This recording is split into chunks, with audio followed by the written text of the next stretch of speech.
It starts small. It always does. Maybe it's a deck of cards on a kitchen table at a family gathering, watching uncles slap bills down like they were kings of the world.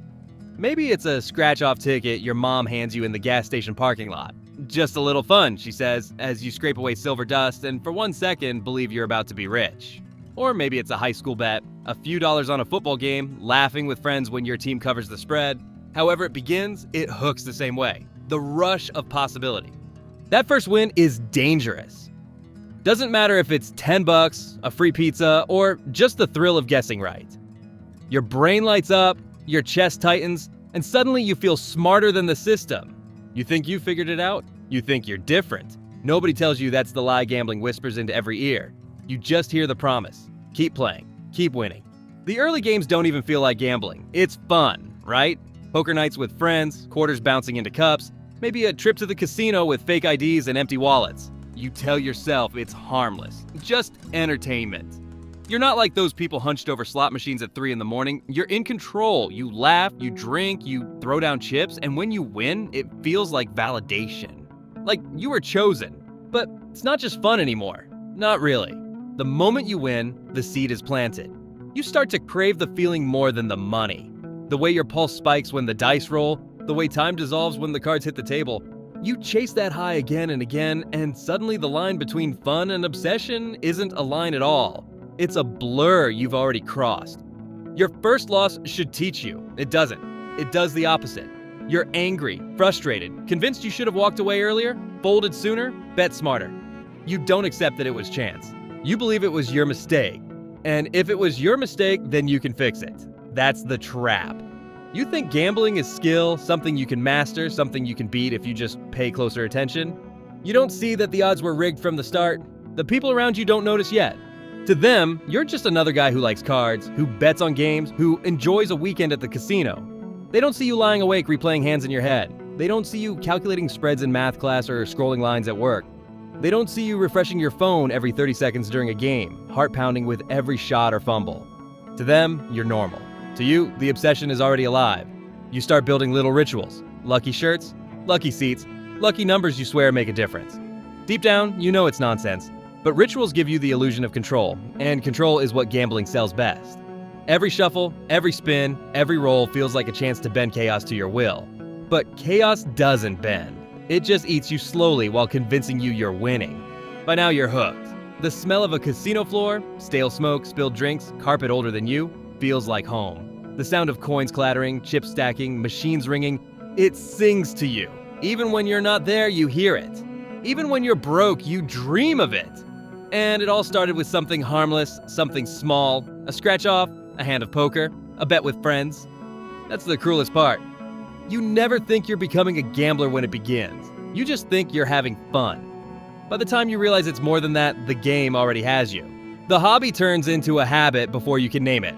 What used to be an occasional poker night or a couple of bets during football season becomes routine. You don't even notice the shift. One day you're just playing for fun, the next day you're scrolling odds during lunch breaks, calculating parlays instead of doing actual work.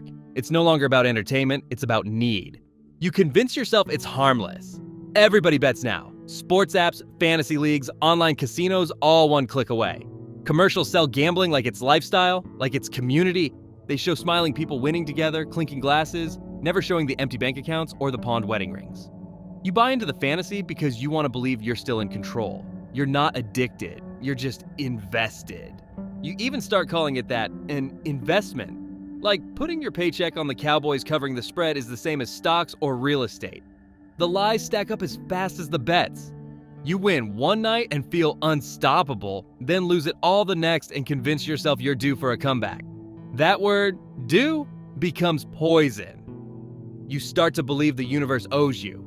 Every loss feels like setup for the win that's just around the corner. And so you chase it. You double down, you go bigger, you convince yourself the next hand, the next spin, the next game will fix everything. But it never does. You don't just lose money, you lose time. Nights blur into mornings at blackjack tables. Hours vanish staring at glowing slot machines, waiting for a jackpot that never comes. Days disappear refreshing live scores on your phone, living and dying with every shot, every foul, every overturned call. The world outside fades because gambling shrinks your focus until nothing else matters but the next result. Relationships strain. Friends stop cheering when you tell them how much you've lost. Family starts noticing you disappear at odd hours, or that your mood swings with every game you bet.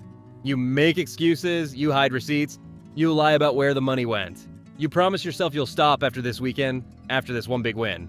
But the promise evaporates the second you see odds that look tempting. And still, the worst part isn't the losing, it's the winning. Because a win just convinces you to keep going. Every victory feels like proof you were right, proof you're smarter than the system, proof you're in control. But that's the illusion. Wins don't set you free. Wins are bait. They pull you deeper, convince you to risk more, promise you that fortune is within reach if you just keep playing.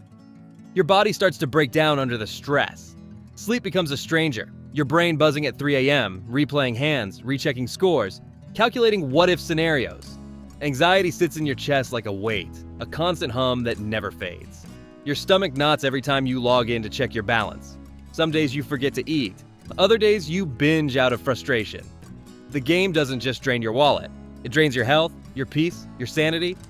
And yet you keep showing up, because by now, gambling isn't something you do, it's who you are. The casino lights, the card tables, the endless scroll of odds on your phone, they've become your reality. You're no longer chasing fun, you're chasing survival. And the more you chase, the further away it runs. There comes a point where gambling stops feeling like a pastime and becomes a full-time identity. You tell yourself you're not playing around anymore. You're serious now. Serious means bigger bets, longer nights, higher stakes. You're not just putting $20 on a game. You're throwing rent money on a parlay. You're not just sitting at a blackjack table for an hour. You're grinding until the sun comes up. You call it dedication. In reality, it's desperation dressed as ambition. The wins during this stage are the most dangerous of all. Every gambler has that one story. The night the cards fell perfectly, the game went your way, the machine lit up like fireworks. Maybe you walked away with a few thousand, maybe more. For a moment, you felt untouchable, chosen, like luck itself had pulled up a chair beside you. You laughed, you shouted, you ordered drinks. You felt alive in a way nothing else ever gave you. And that memory carves itself into your brain like scripture. You carry it everywhere. Every time you sit down to play, you're chasing that exact high. But it never feels the same again. Reality always comes back sharper than the win. The rent you didn't pay because you were at the tables. The bill you ignored because you thought the next game would cover it. The debt piling up in quiet numbers, waiting to swallow you whole. The phone calls you stop answering, the unopened letters you stack in a drawer because you can't face them. Gambling stops being a game. It becomes a math problem you're always losing. Minus rent, minus groceries, minus relationships. You start living in paranoia. Every score update is life or death. Every spin of a wheel makes your heart skip. You can't focus on anything else. Even when you're at work, you're sneaking looks at your phone. Even when you're with family, you're checking scores under the table. Your brain never shuts off. It's always calculating, always waiting, always hoping for the one result that fixes everything. You live in suspense, and suspense becomes your prison. The joy drains out of it, but you can't stop. The casino isn't exciting anymore, it's suffocating. The app on your phone isn't fun anymore, it's chains. You keep betting not because you want to, but because you don't know what else to do. Gambling has rewired you. The chase is the only rhythm you know. Without it, you're lost. On the outside, you keep up appearances. You smile, you crack jokes, you act like you're fine. You don't tell people you're broke. You don't tell them you're drowning. You let them believe you're just a guy who likes cards, who likes sports, who likes the thrill. You live a double life. The mask in public, the desperation in private. The gap between the two grows wider every day. By this point, you're not gambling for fun. You're gambling to survive. Not financially, because the money's already gone, but emotionally. The game is the only thing that makes you feel alive. And that's the cruelest truth of all. You hate it, you love it, you can't escape it. It doesn't crash all at once. It unravels piece by piece until you look around and realize there's nothing left holding you up. The money's already thin, but now it's gone completely. Credit cards maxed, savings drained, you pawn off watches, jewelry, electronics. You promise yourself it's just temporary just until you hit the next win. But the pawnbroker doesn't ask questions. They've seen your kind before. You start borrowing, first from friends, then family. You tell them you're short on bills, your car broke down, you'll pay them back next week. They believe you once, maybe twice. But eventually the excuses sound hollow, and the calls stop getting answered. The shame builds, but not enough to stop you. By then, the only thing stronger than guilt is the urge to keep playing.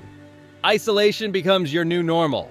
The friends who used to cheer when you hit a big win don't come around anymore. The family dinners you used to attend turn into empty chairs. Even the other gamblers pull away, because in a casino, no one really wants to sit next to the guy who looks like a ghost.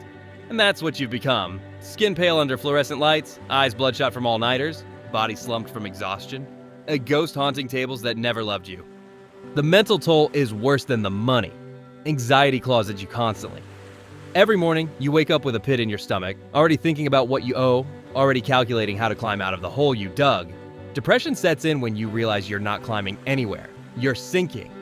Sleep becomes a battle.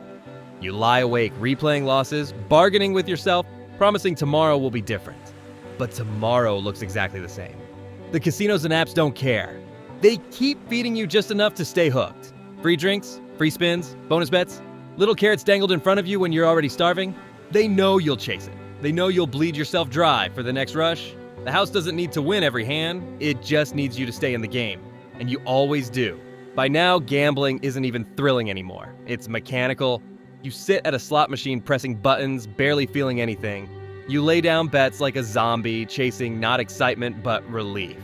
Relief from the crushing weight of loss, from the silence of being alone with your thoughts. You don't even expect to win anymore. You just don't know how to stop.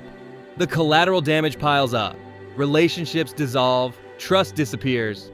Jobs get lost because you're too distracted, too sleep-deprived, too deep in debt to care.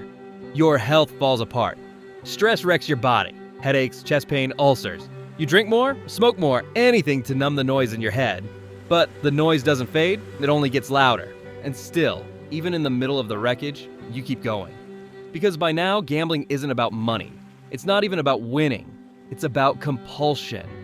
The game has rewired you so deeply that you don't remember who you were before it. And without it, you don't know who you'd be now. That's the decline. Knowing it's destroying you and still sitting down to play anyway. When you look back, it all blurs.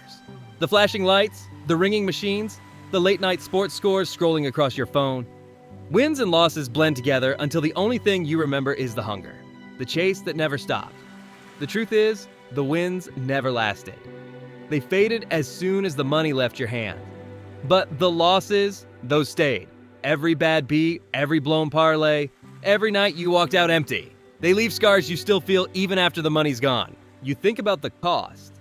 Not just the money though, that's enough to ruin a lifetime. But the time. All the hours spent in casinos, on betting apps, at card tables. Hours you could have been building something real. A career, a family, a future. Instead, you built nothing. You handed those hours to the house, and the house always knew what to do with them. You gave it your youth, your energy, your trust, and in return, it gave you nothing but debt and shame. The people you lost hurt even more. Friends who stopped answering, family who stopped trusting, partners who gave up trying to compete with the rush you got from a roll of dice or a spin of a wheel. Gambling doesn't just empty your wallet, it empties your life. It leaves you alone with your habit, the only companion left being the very thing that ruined you. You tell yourself you were in control once, that you could have stopped earlier. But looking back, you know the truth. You were never in control. The wins weren't proof of skill, they were bait. The losses weren't bad luck, they were inevitability. The system was never designed for you to win. You just convinced yourself you could outsmart it. Every gambler does, and every gambler learns the same lesson too late. The cruelest part is how normal it all looks from the outside. To anyone else, you were just playing games, just placing bets, just having fun. They never saw the nights you sat in your car screaming at yourself after another loss. They never saw you pawning off belongings or hiding bills in drawers. They never saw the shame that ate at you until you hated your own reflection. Gambling doesn't leave visible wounds, but it leaves you hollow in ways no one else can see. And still, you can't deny there were moments, fleeting, electric moments, where it felt worth it. The rush of the win, the roar of the table, the brief second when you felt bigger than the world, like you'd beaten chaos itself. That's the hook. That's the memory that keeps you coming back, even as everything else falls apart. But those seconds never balance the years. They never save you from the truth. And the truth is simple. The house never loved you. The game never cared about you. It took your money, your time, your trust, your relationships, your peace. It left you with nothing except the knowledge that you played a game you could never win. That's why it sucks to be a gambler.